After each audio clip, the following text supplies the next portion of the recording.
Morning, welcome to my new blog. আজকে হচ্ছে Sunday, আমরা এখন আছি শিলিগুড়িতে। এখান থেকে আমরা আরও দুজন আছে, তাদেরকে দেখাচ্ছি পরে। আমরা সবাই মিলে এখন যাচ্ছি দুধিয়া বলে একটা জায়গা আছে, এখান থেকে বেশি দূরে নয়, শিলিগুড়ি থেকে কাছে। আমাদের গাড়ি চলে এসেছে, তো এখন আমরা যাব। পুরো ব্লগটা সাথে থেকো, দেখো আমরা কি কি করি। এইটাতে করে ওই সামনের দিকে বাবারের কান্নার কারণ হচ্ছে যে ও ঠিক আছে গাড়িতে যাবে না, ও যাবে টোটোতে। টোটোয় করে তো দুধিয়া যাওয়া যায় না বাবা। তুমি এরকম করছো কেন? তোমারটাও তো ভিডিও হচ্ছে। কাঁদে না বাবা, আমরা একটুখানি গাড়িতে উঠবো, উঠে আবার টোটোতে করে যাবো। তারপর বাবাইকে অনেক বোঝানো হলো যে আমরা গাড়িতে করে গিয়ে অল্প একটু গিয়ে তারপরে নেমে আবার টোটো ধরবো। তারপরে ও রাজি হলো গাড়িতে উঠতে। তো যাই হোক, তারপরে ও ঘুমিয়ে পড়লো। আর গাড়িতে আছে দাদা আর রূপা, যারা আমাদের সাথে যাচ্ছে। ওরা আমাদের খুব ক্লোজ হয়ে গেছে এই কদিনেই। তো চলো এখন যাওয়া যাক।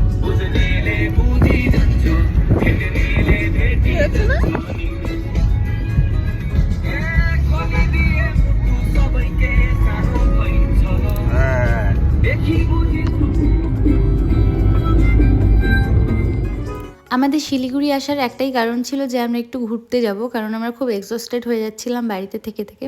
তো আমরা যেখানে যাচ্ছিলাম সেই জায়গাটার নাম হচ্ছে দুধিয়া। তো আমরা প্রথমে গেছিলাম ওখানে, মানে রূপাদের বাড়িতে গিয়ে দুটো রাত আমরা ছিলাম। তারপর আমরা সবাই মিলে বেরিয়ে পড়েছিলাম দুধিয়া যাওয়ার জন্য। দুধিয়াটা খুব কাছেই, খুব একটা দূরে নয়। তো চলো, এই জাস্ট পৌঁছালাম আমরা দুধিয়াতে।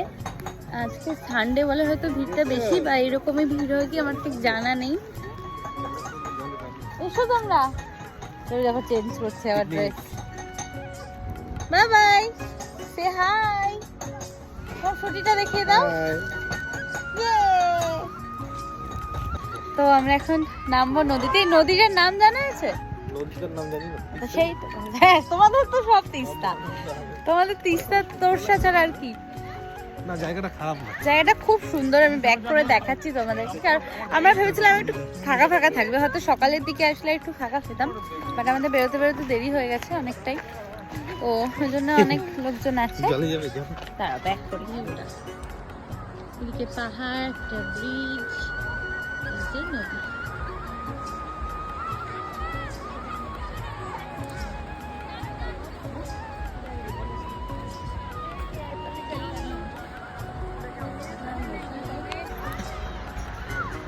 এটা হচ্ছে রূপা, ও আজকে আমার ব্লগের নতুন ফার্স্ট টাইম। হাই করো। আরেকজন কই? পেছনে। তিনি এখন সেজে গুজে ড্রেস চেঞ্জ করে আসছেন। ওকে কি নামাবে একটু? ও আবার জুতো মোজা সব খুলতে হবে। আমরা আজকে খুব মজা করব, তাই না পাপা? আর বাবা একটু আগেই একটা ফুটি খেলে গাড়িতে বসে বসে। দুধিয়া, হ্যাঁ। ছাতাটা মাথায় ধরো, রোদ্দুর খুব।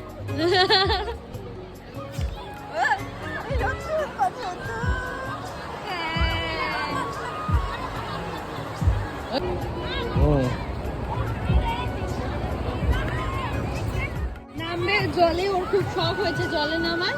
এই পাথরটার উপরে দাও, এই পাথরটার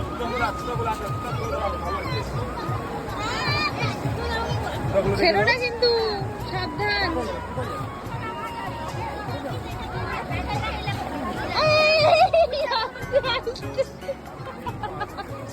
আমি তো ওকে নিতেই পারছি না, তুমি একটা সাইড দাও।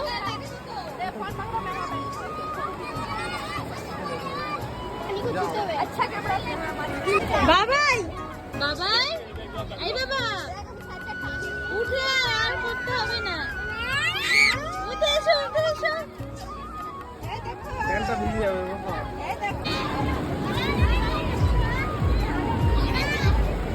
মাগো ভয় লাগছে আমার।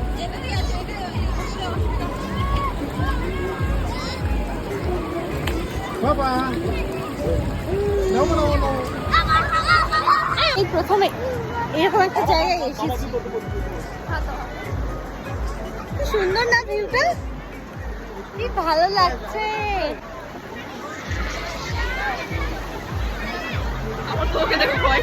সবই ঠিক আছে, শুধু আমার সানগ্লাসটা আনতে ভুলে গেছি।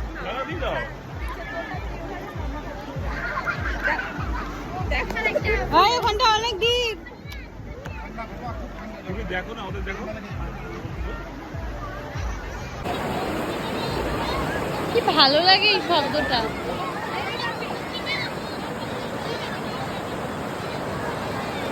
এখন আমরা ঝালমুড়ি খেতে বসেছি, ও খাবে না, বাবাই খাচ্ছে জুস, আমরা খাচ্ছি ঝালমুড়ি। ও বাবা গেছে গাড়িতে চিপস কুরকুরে আনতে না, তো কোথায় গেছে আমরা এখন দেখতে পাচ্ছি না, আমাদের গাড়ি কোথায় তাও জানি না। ও জানটির কাছে আছে একটা।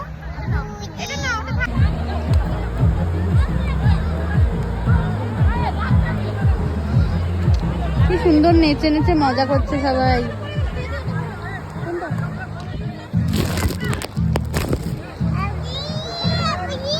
চলে এসেছে আমাদের লেজ কুরকুরে ম্যান। জলটা কিনে আনলে না, ব্যাগে 2 বোতল জল ছিল, 4 বোতল জল দিয়ে এসেছে। বাবা চিপ, বেশ রাজত্ব পেয়ে গেছে হাতে।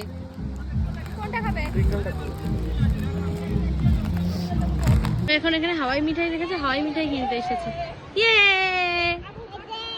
এখানে দামি, এটা কি কে কিনে দিল?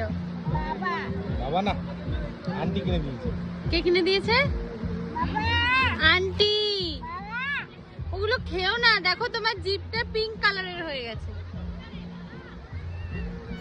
রূপারা অনেক দিন ধরেই আমাদেরকে বলছিল যে আমাদের বাড়িতে এসো, তো আমাদেরও সেইভাবে যাওয়া হয়ে উঠছিল না, তাই ভাবলাম চলো ঘোরাও হবে আবার ওদের বাড়িতে থাকাও হবে, তাই সেইভাবে আমরা চলে গেছিলাম। আমাদের কিন্তু এই নিয়ে 3 বার মিট হলো। একবার ডালখোলায় হয়েছিল, কারণ ওদের বাড়ি ডালখোলার কাছাকাছি, ওদেরও জবটা এরকমই ট্রান্সফার হয় ওর হাজব্যান্ডের। তো আরেকবার হয়েছিল শিলিগুড়িতে, শপিংয়ে গেছিলাম পুজোর আগে তখন, আর একবার এইবার। তো যাই হোক, তারপর আমরা লাঞ্চ করতে চলে এসেছিলাম হোটেল সালুজাতে। তো আমাদের লাঞ্চের টাইম অনেকক্ষণই পেরিয়ে গেছে, আমরা বিকেল 4টে নাগাদ খাওয়া দাওয়া করেছিলাম, কারণ ওখানে আমরা কোনো ভালো হোটেল পাইনি ভাত খাওয়ার জন্য। তো যাই হোক, আজকের ব্লগটা এত দূরই, আর কন্টিনিউ করছি না, আরও অনেকগুলো ক্লিপ ছিল। যাই হোক, চলো টাটা, ভালো লাগলে একটা লাইক করে দিও।